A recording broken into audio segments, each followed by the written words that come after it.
Baik saudara, kita sudah masuk pada hari yang ke-6 dari seri Perenungan Natal 2022 yang seluruhnya diambil daripada Matius pasal yang pertama. Kita sudah membahas silsilah daripada Yesus Kristus yang disebutkan dari ayat yang pertama sampai ayat yang ke-17 dan ketiga fase yang diidentifikasi oleh Matius dan apa makna dari Matius membagi sejarah Israel dan Yehuda menjadi tiga fase tersebut. Maka kita akan melanjutkan hari ini dengan membahas ayatnya yang ke-18 sampai ayat yang ke-25. Jadi ayat 18 sampai ayat yang ke-25, saudara boleh pause video ini untuk membaca ayat ini sendiri ya. Nah, kita akan langsung masuk ke dalam pembahasan ayat yang berikut. Baik saudara, kala kita membaca Matius 1 ayat yang ke-18 sampai ayat yang ke-25, saya merasa ada beberapa kejanggalan yang harus kita address supaya kita bisa mengerti Matius 1 ini dengan lebih baik. Nah, saya secara pribadi di dalam renungan saya mengidentifikasi adanya ketiga kejanggalan. Nah, kita akan bahas ini satu persatu pada sesi yang hari ini ya.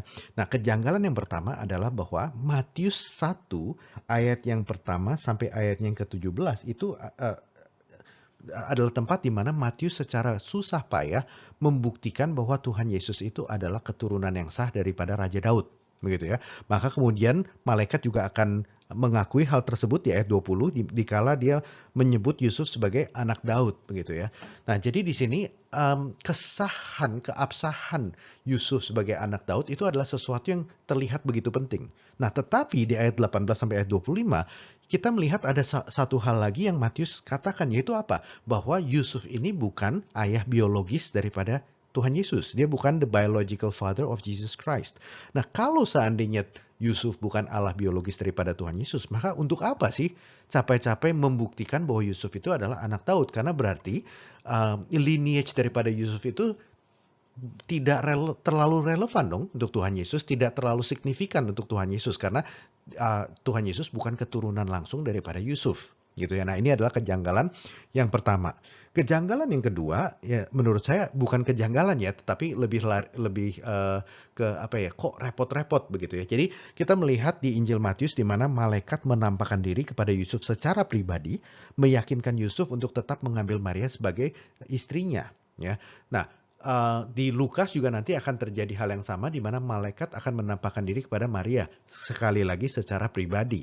Nah, yang anehnya menurut saya adalah bukankah ada cara yang lebih mudah supaya di sini tidak terjadi skandal di masyarakat, supaya tidak terjadi berita yang yang bukan-bukan begitu ya di mulut orang, yaitu dengan cara malaikat menampakkan diri kepada massa, kepada orang banyak. Bukankah itu solusi yang lebih gampang? Kenapa malaikat ini harus menampakkan diri kepada Yusuf dan Maria secara pribadi dan bukan menampakkan diri kepada orang banyak sehingga kesaksian ini lebih mudah untuk dipercaya? Nah, ini adalah kejanggalan yang kedua. Nah, kejanggalan yang ketiga dan yang terakhir yang mungkin ini akan saya bahas dengan lebih panjang lebar karena ini lebih ada hubungan dengan biblical theology ya, bagaimana caranya Matius mengkutip ayat dari Perjanjian Lama. Nah, di sini kita melihat bahwa Matius mengatakan bahwa kelahiran Tuhan Yesus adalah penggenapan dari nubuatan seorang nabi. Nah, kita membacanya ini di ayatnya yang ke-23 ya. Saya baca dari 22. Hal itu terjadi supaya genaplah yang difirmankan Tuhan oleh nabi. Sesungguhnya anak darah itu akan mengandung dan melahirkan seorang anak laki-laki dan mereka akan menamakan dia Immanuel yang berarti Allah menyertai kita. Nah, yang anehnya adalah karena kita pada saat kita melihat ayat ini dikutip dari Yesaya pasal yang ke-7, ayatnya yang ke-14. Tetapi pada saat kita membaca ayat yang sama dari Yesaya pasal 7 ayat ke-14, kita kan melihat bahwa ayatnya ini sedikit berbeda. Tapi perbedaan ini menurut saya menjadikan klaim daripada Matius ini aneh gitu ya. Karena Yesaya 7 ayat 14 mengatakan, sebab itu Tuhan sendirilah yang akan memberikan kepadamu suatu petanda. Sesungguhnya seorang perempuan muda mengandung dan akan melahirkan seorang anak laki-laki dan ia akan menamakan dia Immanuel. Nah, ada satu perbedaan yang kecil, yaitu apa? Di Yesaya 7 ayat 14 disebut bahwa yang akan mengandung adalah seorang perempuan muda. Sedangkan di Matius mengatakan bahwa seorang dara yang akan mengandung. Nah, kalau seandainya yang mengandung adalah seorang perempuan muda, tentunya ini bukan sesuatu miracle yang luar biasa begitu ya. Ini cuma mengatakan, oh ada wanita muda yang mengandung. Tetapi kalau yang mengandung adalah seorang darah, maka ini adalah satu miracle. Ini adalah suatu mujizat begitu. Nah, sehingga di sini perbedaan ini walaupun kecil, tetapi seharusnya kita bisa melihat ini sangat signifikan. Nah, bagaimana kita kemudian membahas ketiga hal ini dan bagaimana kita reconcile ketiga hal ini eh, s- pada saat kita melihat ini adalah hal-hal yang bersifat sangat janggal. Nah, kita akan masuk satu persatu ke dalam tiga hal ini dan kita akan addressing satu persatu supaya setelah semua ini selesai, kita akan beres melihat bagaimana Injil Matius adalah Injil yang reliable dan dia waktu berkata-kata seperti ini kepada orang-orang Yahudi itu seharusnya dapat mengerti maksud daripada Matius dan bukan merasa bahwa Matius ini sedang ngawur begitu ya. Nah, tiga hal ini yang akan kita lihat bersama-sama pada hari ini. Oke, kita akan melihat kejanggalan yang pertama ya. Kita akan addressing ini dulu, yaitu mengapa Matius dengan susah payah menunjukkan bahwa Yusuf itu adalah keturunan yang sah daripada Raja Daud. Padahal Tuhan Yesus Kristus bukan adalah anak biologis daripada Yusuf begitu ya.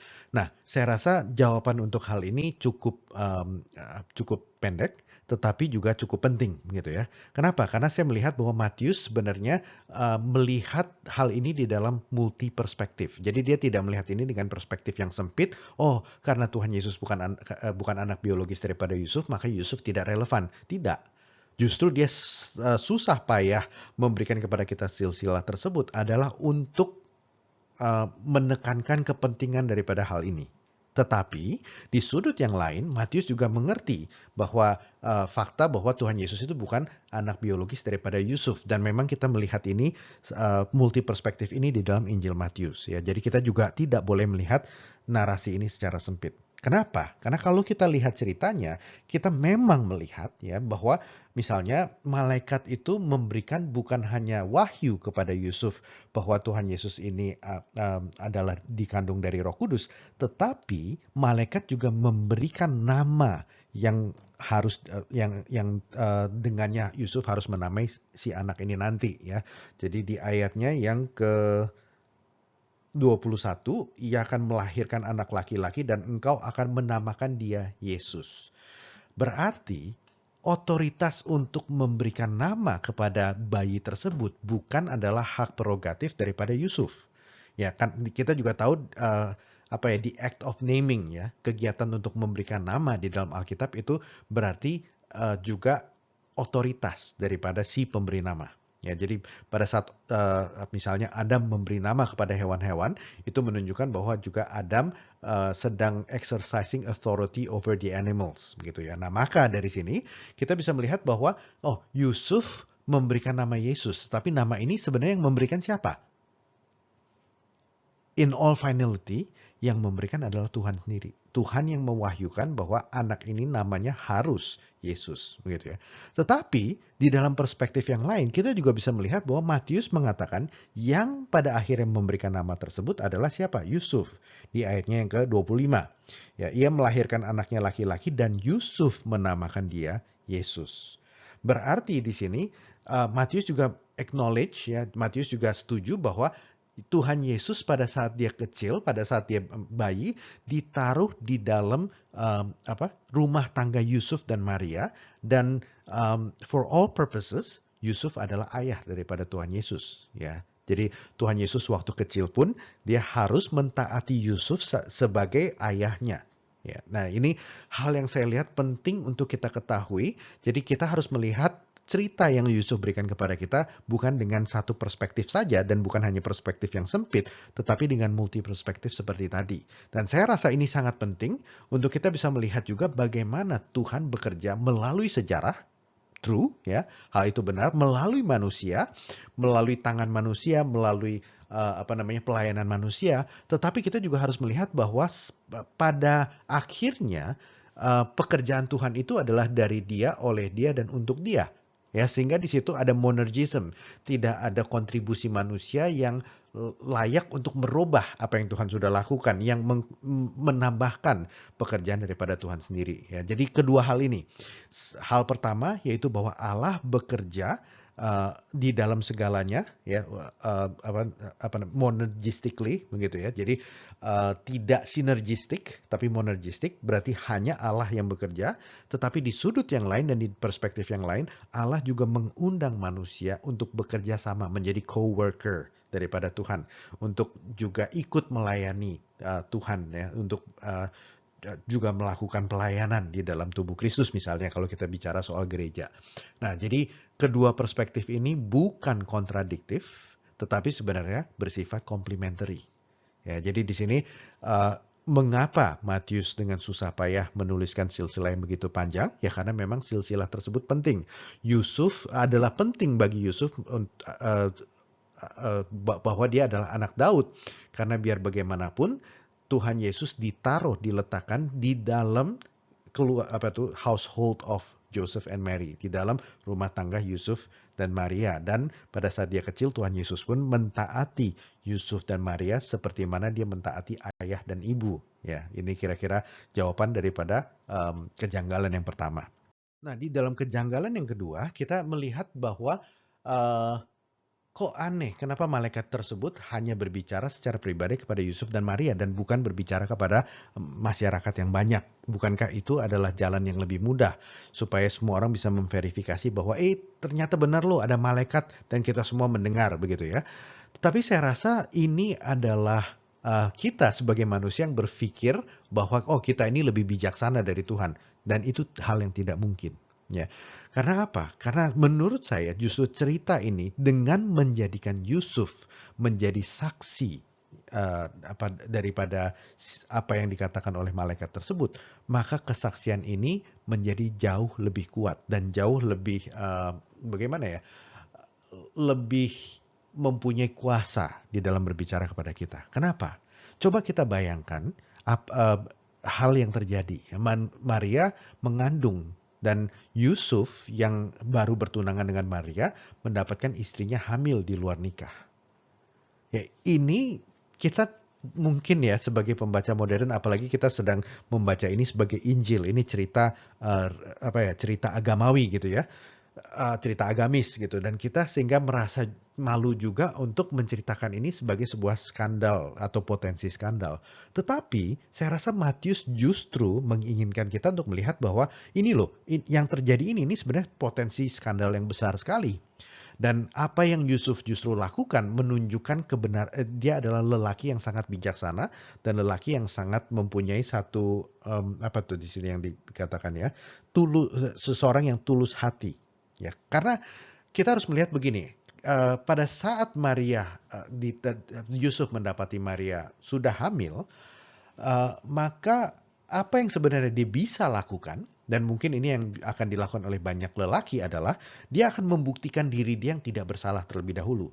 Dan caranya adalah dia akan memanggil orang-orang untuk menjadi saksi dan membawa Maria ke dalam quote and unquote satu pengadilan publik gitu ya, di mana Yusuf akan mengatakan, "Hey, kalian semua lihat ya, aku belum menikah dengan wanita ini, aku belum melakukan hubungan suami istri dengan wanita ini, tetapi dia hamil. Maka berarti sudah pasti wanita ini mungkin melakukan hubungan di luar nikah dengan lelaki lain gitu ya, sehingga aku tidak bersalah, dialah yang bersalah." Maka dengan Yusuf kemudian berniat untuk menceraikan istrinya secara diam-diam, benar-benar kita bisa melihat bagaimana Yusuf ini adalah seseorang yang sangat tulus hatinya. Dan dia tidak mau mencemarkan nama baik Maria. Walaupun sebenarnya di saat dia melihat ini, dia tidak ada penjelasan yang lain. Ya, yang dia pasti rasakan adalah, Maria pasti sudah selingkuh, begitu ya. Nah, sehingga di sini yang kemudian malaikat ini lakukan menyebabkan Yusuf untuk kemudian mau mengambil Maria menjadi istrinya. Nah, kita yang sebagai laki-laki kita tahu bahwa ini adalah sesuatu hal yang paling sulit yang Yusuf bisa lakukan kalau bukan karena dia benar-benar diyakinkan oleh perkataan daripada malaikat tersebut. Ya, sehingga di sini sebenarnya dengan malaikat itu menampakkan diri kepada Yusuf, Yusuf saat ini menjadi saksi Tuhan yang paling kuat dan yang paling berkuasa atas keabsahan daripada Maria. Jadi kesaksian Yusuf di sini vindicates Mary. gitu ya. Maria tidak mungkin bersalah. Kenapa? Karena Yusuf sendiri yang nantinya akan menjadi suaminya, dia masih mau menikahkan wanita ini. Kalau benar dia sudah selingkuh, kalau benar dia hamil di luar nikah oleh karena dia berselingkuh dengan lelaki lain di luar, sudah pasti Yusuf akan menceraikan Maria begitu ya. Nah, sehingga di sini sesuatu yang kita lihat pada awalnya adalah sesuatu yang janggal dan kemungkinan juga bodoh, malah menjadi sesuatu bijaksana yang luar biasa. Nah, kita ingat seperti kata Paulus, bagaimana kebodohan daripada Tuhan masih lebih bijak daripada bijaksana manusia. Dan hal ini kita melihat juga di dalam konteks ini ya. Kita tahu bagaimana di dalam kekristenan agama kita itu adalah agama yang banyak memakai kesaksian-kesaksian yang bersifat non miraculous gitu ya, yang kayaknya kok sangat biasa, sangat ordinary, tidak megah dan penuh dengan mujizat dan lain-lain gitu ya. Misalnya kita tahu bagaimana Alkitab kita itu proses kanonisasinya sangat ordinary. Ya kita juga bisa melihat bagaimana ini merupakan banyak buku yang ditulis di dalam ribuan tahun sejarah dan bukan satu buku yang diturunkan langsung dari malaikat. Ya, di kasat mata kita akan melihat bahwa kejadian-kejadian yang bersifat miraculous, yang bersifat mujizat, itu seakan-akan lebih menunjukkan keabsahan daripada kejadian tersebut. Tetapi pada akhirnya kita bisa melihat seperti mana nih kita mendapatkan Alkitab yang begitu banyak buku, ya dibandingkan dengan misalnya agama lain yang mendapatkan Alkitab yang satu buku dan juga diturunkan dari proses yang sangat yang secara narasinya sangat penuh dengan mujizat gitu ya.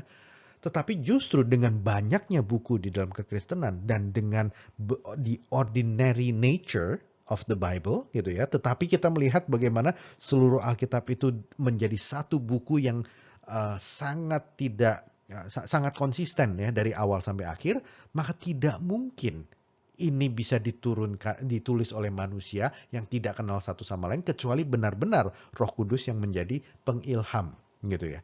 Sehingga di sini yang kita anggap kelemahan awalnya sebenarnya adalah kekuatan. Nah, sama dengan kasus ini. Yusuf adalah saksi Tuhan yang paling kuat dan saksi Tuhan yang paling tidak mungkin kalau bukan karena hal ini benar-benar terjadi gitu ya. Jadi fakta bahwa Yusuf teryakinkan oleh si malaikat untuk menikahi Maria berarti benar-benar kita harus melihat Yusuf setuju dengan malaikat tersebut bahwa Maria ini bukan menjadi hamil karena dia selingkuh. Nah, ini adalah jawaban dari kejanggalan yang kedua ya. Jadi di sini hal yang pertama kita lihat bodoh, ternyata ditunjukkan adalah menjadi bijaksana ilahi begitu ya. Ini hal yang kedua. Nah, kejanggalan yang ketiga, ini saya akan mencoba untuk bahas dengan lebih panjang, karena ini juga sedikit mirip ya dengan kejanggalan yang kita lihat di dalam silsilah Matius yang awal gitu. Jadi kenapa Matius memakai 14 kali 3 generasi gitu ya. Padahal kita tahu kalau kita cocok-cocokin dengan silsilah di Perjanjian Lama, ternyata ada 3 yang missing, yang tidak diikut sertakan oleh Matius. Nah, kini kita sudah bahas di hari yang kedua kalau nggak salah ya. Kita sudah membahas apa yang sebenarnya Matius sedang coba untuk lakukan dan bahwa hal ini harusnya bisa dimengerti dengan sangat mudah oleh pembaca awal bahwa Matius di sini bukan melakukan cocokologi, tetapi dia sedang ingin memberikan kepada kita cerita yang bersifat teologis, cerita yang mempunyai makna begitu ya. Nah, di dalam hal ini kita akan melihat sekarang dua ayat ya.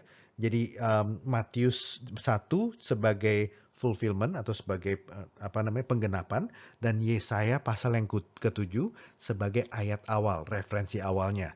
Nah, mengapa kedua ayat ini ada sedikit perbedaan? Nah, ini adalah kejanggalan yang ketiga. Nah, ini sedikit akan panjang karena kita akan masuk sedikit ke dalam teknis begitu ya.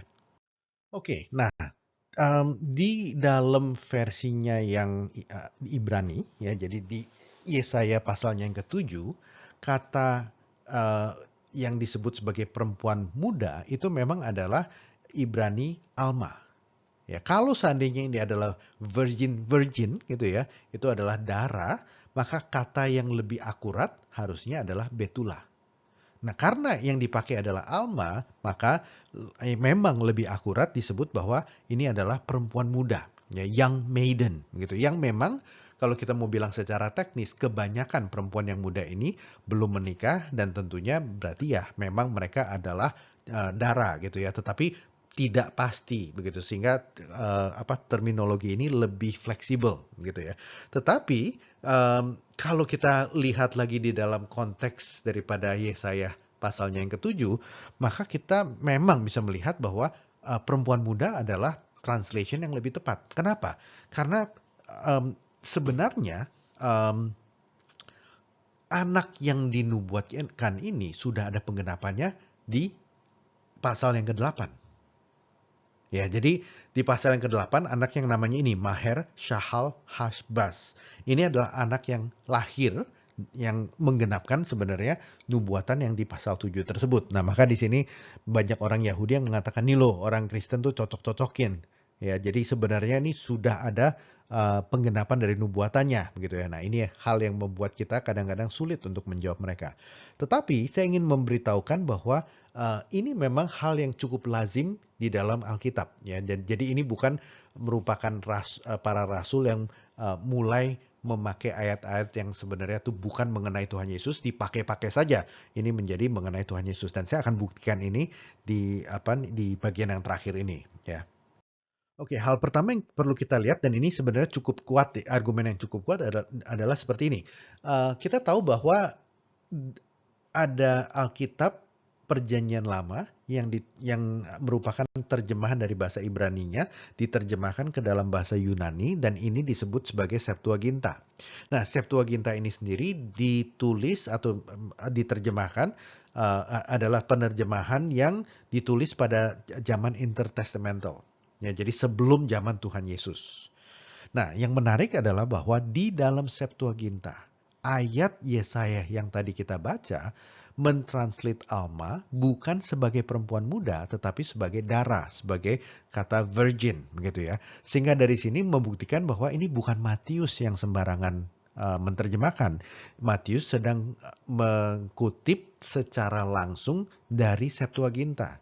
Dan ini adalah translation yang memang diakui oleh para rabi di zaman itu. Ya, jadi ini bukan Matius yang buat-buat begitu ya. Nah, ini hal yang pertama. Nah, hal yang kedua ini yang saya rasa juga lebih penting adalah kita harus melihat hermeneutika daripada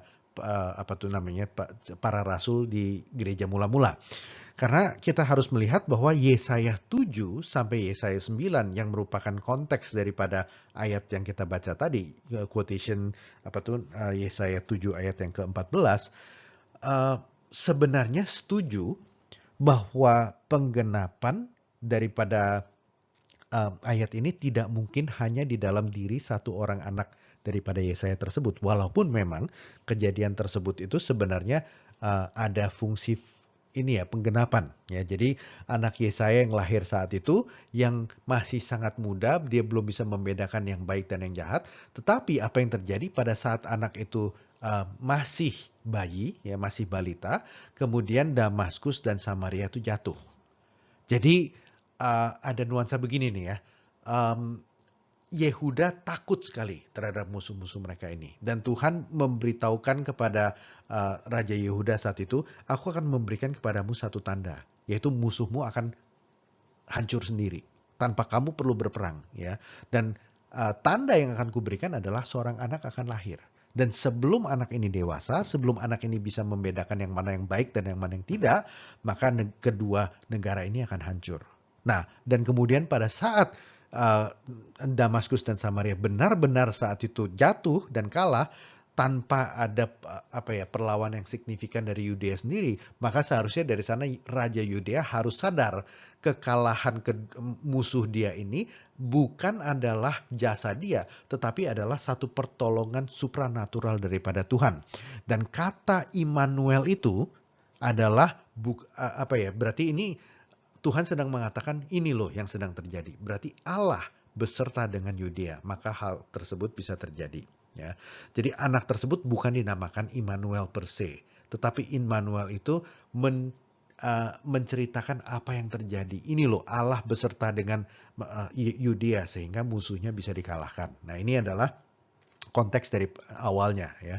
Nah, tetapi kalau kita baca konteks daripada Yesaya 7 sampai 9 lebih jelas, maka kita akan melihat ada eh, nama-nama lain yang di reveal, diungkapkan di sana yang membuat kita harus berpikir bahwa tidak mungkin penggenapan ini hanya terjadi di zaman itu saja. Nah, salah satu ayat yang perlu kita lihat adalah di sini, di pasal yang ke-7 ayat yang keberapa nih?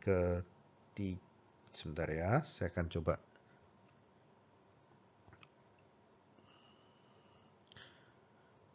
Pasal yang ke-7 ayatnya yang ketiga. Ya, nah, di sini ada satu nama. Nama ini adalah Shear Yashub.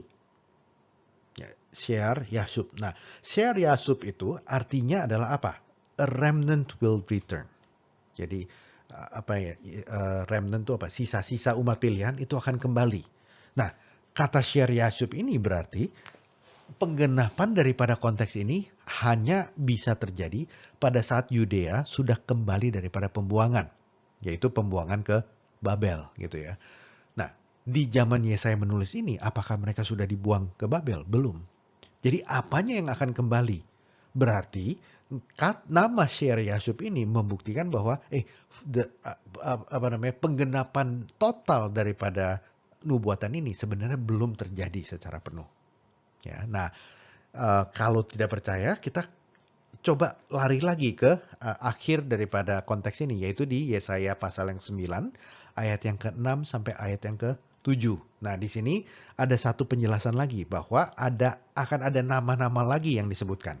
Ya, nah di sini dari ayat yang ke-5 saya bacakan, sebab seorang anak telah lahir untuk kita, seorang putra telah diberikan untuk kita, lambang pemerintahan ada di atas bahunya, dan namanya disebutkan orang, penasihat ajaib, Allah yang perkasa, Bapa yang kekal, Raja damai.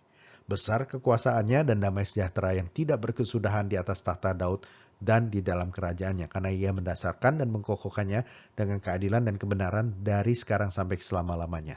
Nah, bisa lihat tidak bahwa ada nama-nama lain nih tentang anak yang akan lahir, ya, seorang anak telah lahir untuk kita. Namanya siapa? Penasihat ajaib, Allah yang perkasa, Bapa yang kekal, Raja damai.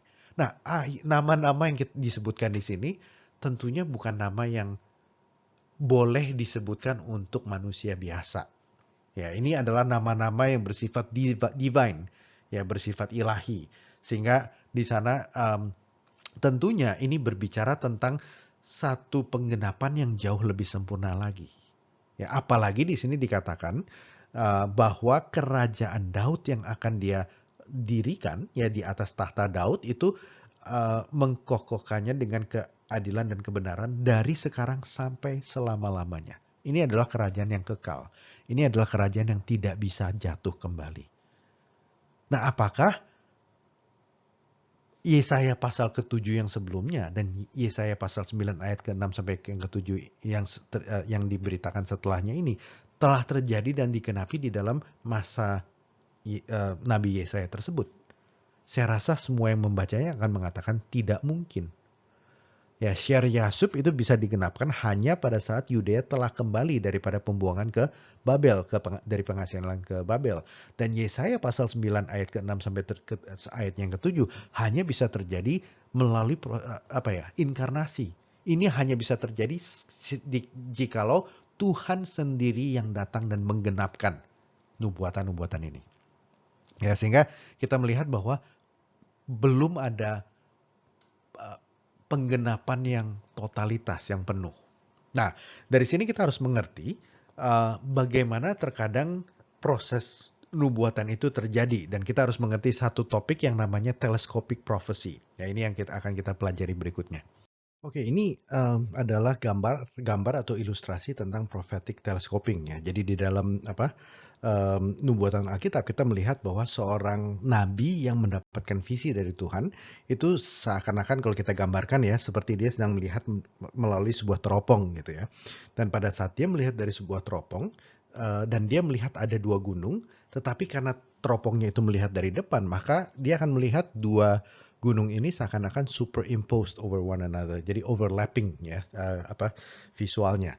Tetapi kalau seandainya si nabi ini bisa melihat dari perspektif yang berbeda dan tentunya dia tidak melihat dari perspektif yang berbeda, dia akan melihat bahwa ada sebenarnya dua gunung, ya satu yang lebih dekat dan satu yang lebih jauh. Nah, di sini berarti ada dua penggenapan, satu penggenapan yang dekat, satu lagi adalah penggenapan yang jauh, begitu ya.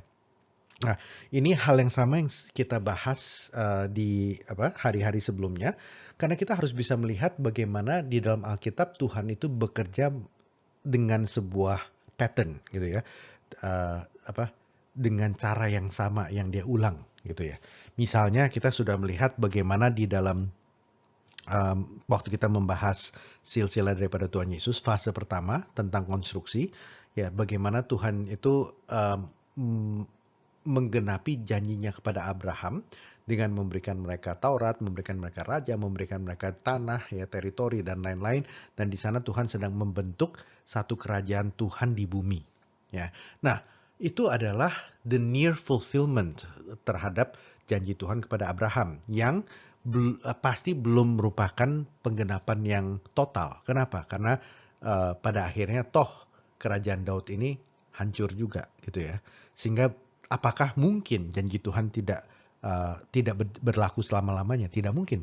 Karena Tuhan yang berjanji itu adalah kekal, dan Tuhan juga sudah mengikat dirinya secara covenant dengan Abraham, dengan Musa, dengan Daud, begitu ya. Maka tidak mungkin dia membatalkan janjinya itu.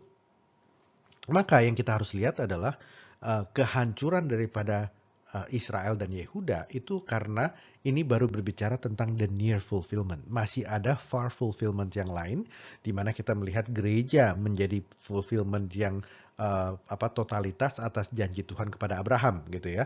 Dan di dalam era gereja inilah maka berkat Abraham bukan hanya diikat di dalam satu bangsa, yaitu bangsa Israel, tetapi sekarang sedang disebarkan di seluruh bumi, gitu ya. Sehingga digenapilah janji Tuhan kepada Abraham bahwa dia akan menjadi berkat kepada semua bangsa-bangsa. Nah, di situ ada near fulfillment, ada far fulfillment.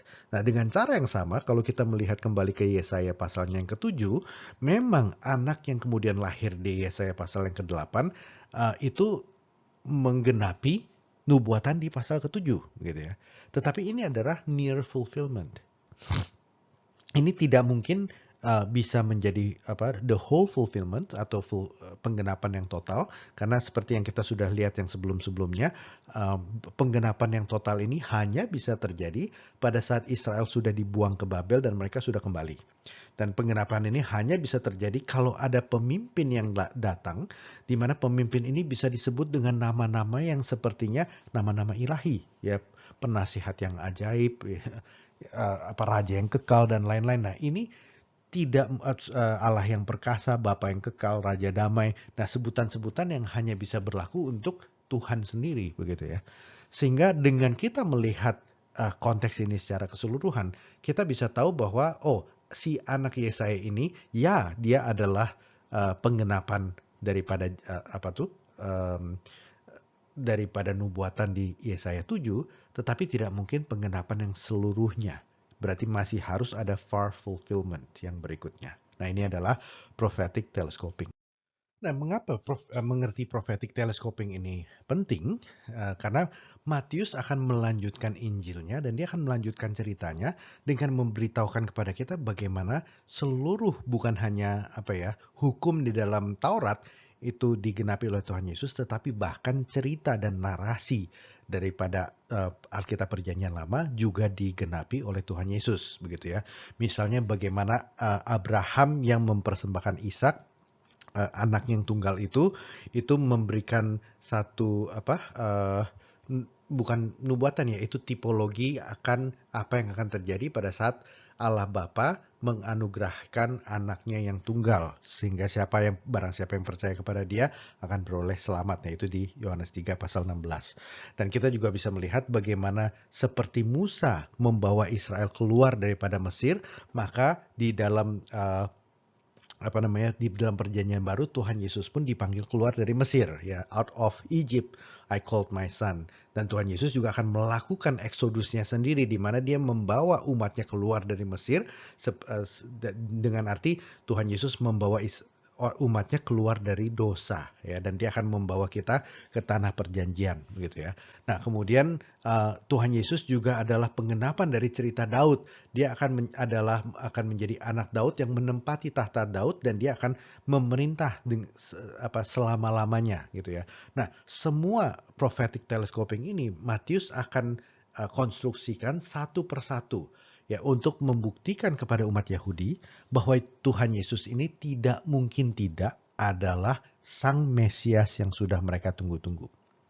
Ya, dan bahwa seluruh sejarah tadi ya, jadi dari Abraham sampai dengan ke setelah pembuangan ya, sampai ke Tuhan Yesus itu ada narasi yang sangat konsisten ya, untuk mengatakan kepada orang Yahudi, hey, seluruh tujuan daripada kisah atau narasi perjanjian lama adalah untuk menunjukkan kita kepada Sang Mesias, yaitu Yesus Kristus. Nah, saya rasa di sini ini merupakan satu pesan yang sangat penting yang Matius ingin sampaikan kepada pembacanya untuk membuktikan bahwa Tuhan Yesus itu benar-benar adalah Mesias, dan oleh karena janji Tuhan kepada Abraham, maka yang akan Tuhan Yesus lakukan adalah dia akan membawa Injil ini dan menyebarkannya sampai kemana? Sampai ke ujung bumi, sampai seluruh bangsa-bangsa boleh mendapatkan berkat daripada Abraham. Maka di sana Matius 28 diakhiri dengan mandat Injil, yaitu perintah Tuhan Yesus kepada kita sebagai murid-muridnya untuk melakukan berkat tersebut, untuk kita membawa berkat Abraham ini sampai ke ujung bumi, sampai kepada semua bangsa-bangsa.